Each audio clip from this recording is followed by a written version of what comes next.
You recollect things in your mind, and you recollect other things only as a result of hypnosis. Can we start with the first bit? What were you actually doing that night, and what did you see? Well, I was driving the Panda car along Burnley Road in Todmorden, and I came across this strange craft blocking the road.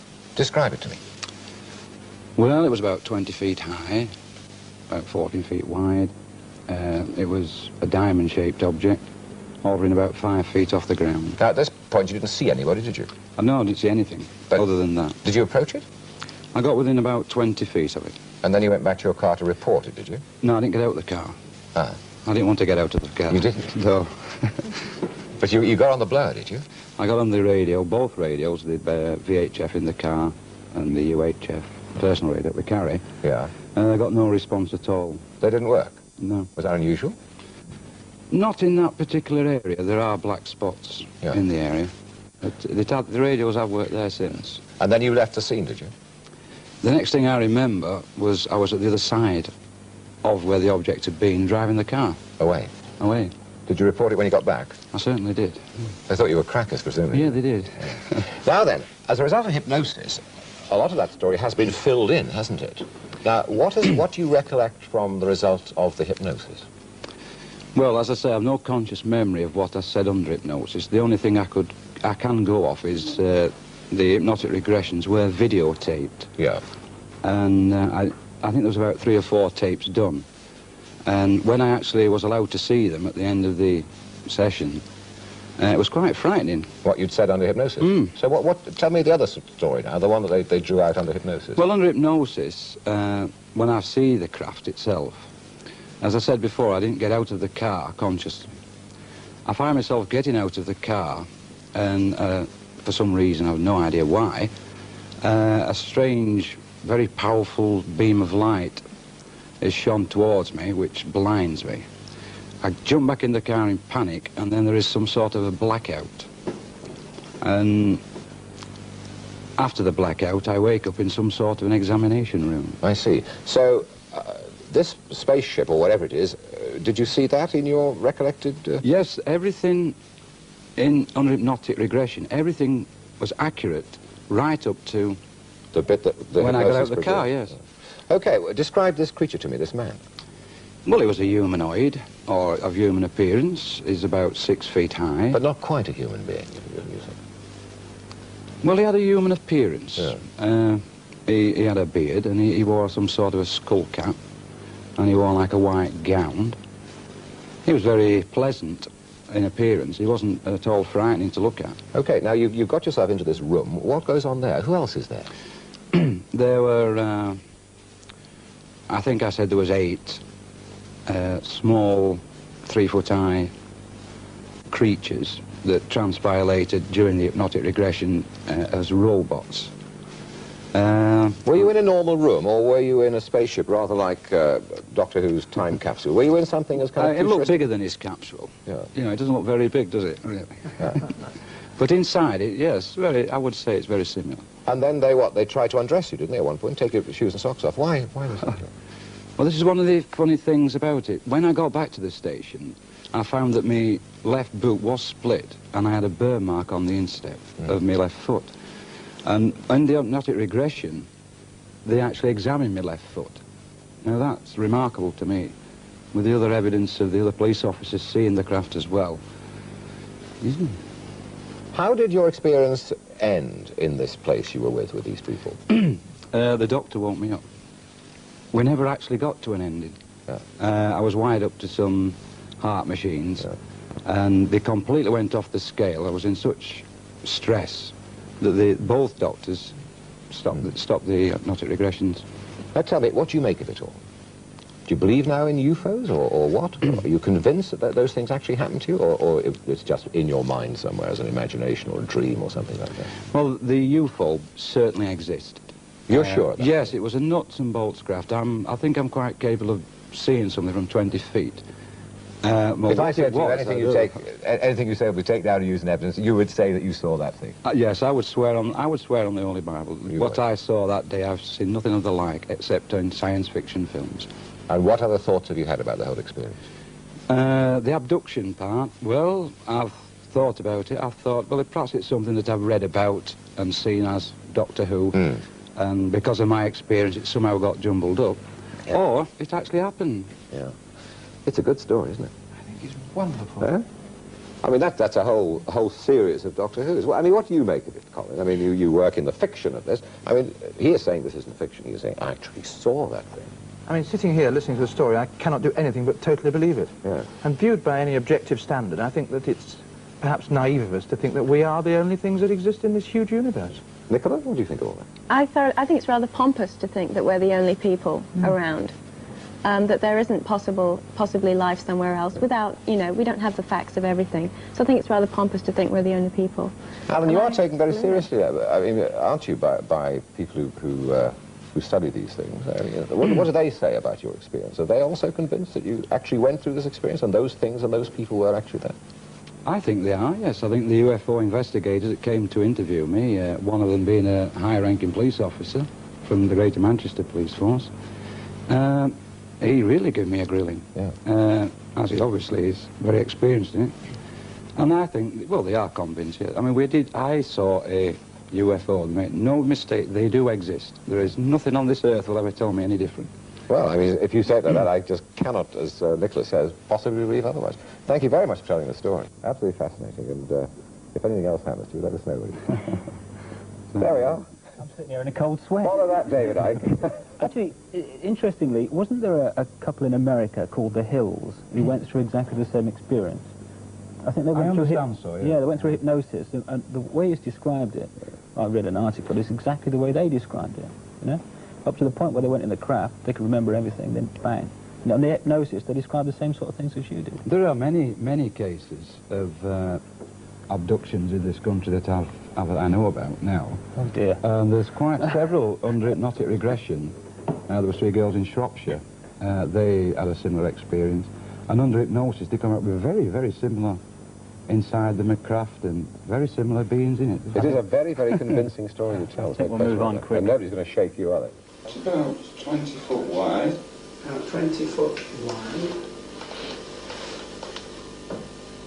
About 14 foot out. Mm-hmm. The bottom's spinning.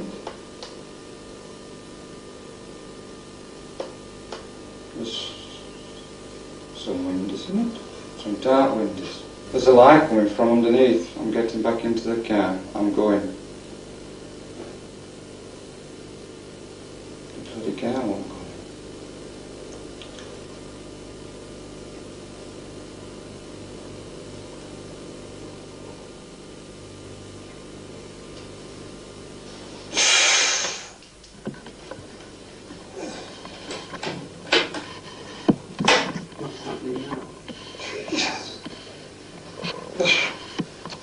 There's a light. Shining a light.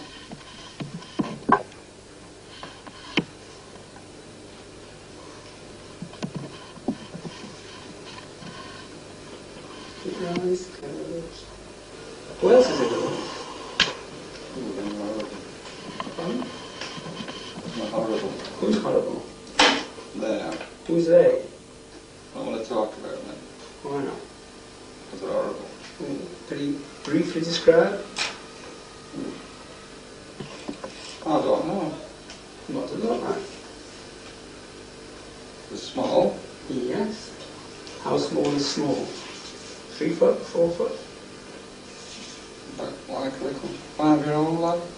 And how many?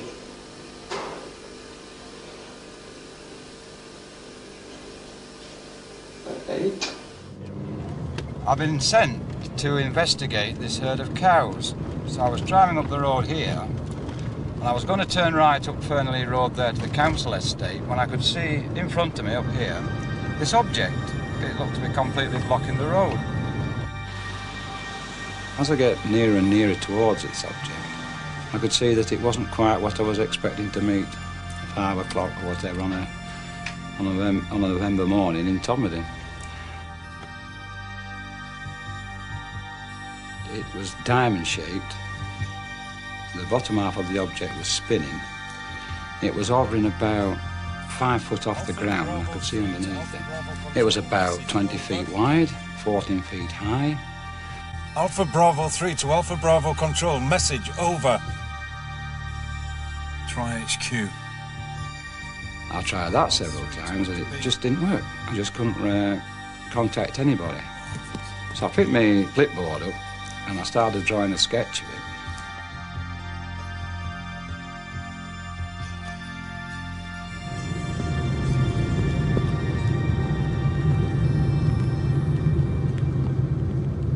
And then suddenly, I was at the other side of the object and it had gone.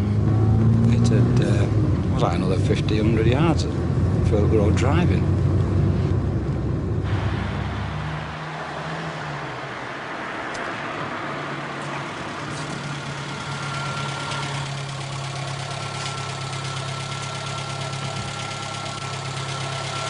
What's up? You're not going to believe what I've just seen.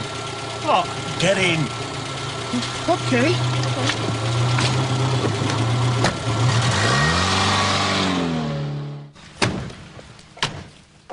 So we got out of the car and we examined the road surface, which was like a whirlpool dry. Something really hot had been hovering above there. We could see all these loose leaves and broken branches there, so he was convinced something had been there. We thought it might have gone in, this object, wherever it had gone, it might have gone into the adjoining park. We climbed into the park because the gates were locked and we had to climb across the river. When we got in there, we could see this herd of cows right in the middle of the rugby pitch. It had been raining all night, but there's no hoof prints belonging to them. How they got there, it just looked as though, plop, somebody dropped them there, you know? It sounds incredible, but Alan Godfrey isn't the only one who saw something in the same area on the same night. Another witness was school caretaker Leonard Smith. When I came round the corner to check the grounds, I looked up in the sky and this UFO was up in the sky, approximately over where I later learnt the area where Alan Godfrey had his experience. I didn't know at the time. Now the object shot across the valley 4 times, backwards and forwards, and it vanished over the hills. Then there's John Porter, one of 5 other police witnesses that night. An hour before Alan Godfrey's encounter, he was out searching moorland quarries for stolen motorbikes. We were walking down the moor from the main road. Something told me to turn round. I turned, and in the sky was a very cold steel blue line. It moved in a sweeping arc across the sky, about 12 miles, I would estimate, in 1 second. Eventually I went up the road and observed this same cold steel blue light sweeping away in a low arc towards Todmorden, and that's the last I saw of it. Despite this support, Alan Godfrey became more and more troubled by the most puzzling part of his experience. After it had all happened, I realised that there was half an hour missing from me drawing the object to me turning up at the other side of where the object had been. I was really curious, you know, I wanted to know what had happened in that half hour. Alan describes getting out of his car, looking at the object. Then he sees a light emanating from underneath it, so he gets back into his car, finds his car won't go, and then he's engulfed in a bright white light. There's a light. Shining a light. He appears to lose consciousness. He says everything is black. He then wakes up in a room where he sees a tall man. He's also surrounded by 6 small robots. Pardon? It's not horrible. Who's horrible? They are. Who's they? I want to talk about them. He's made the subject of some sort of pseudo-medical examination. In due course, he's put back in his car. But Alan Godfrey himself admits he doesn't know what to make of the hypnosis. After my initial sighting, I did read quite a few science fiction books, and it is quite possible that that part of the hypnotic regressions has got jumbled up in my mind. But I must stress that I did see a UFO that night. Make no mistake about that. I definitely saw what I saw, and nobody on this earth will ever tell me any different. I saw what I saw. That object was real. If I'd have got out of the car and thrown a brick at it, it would have gone bang.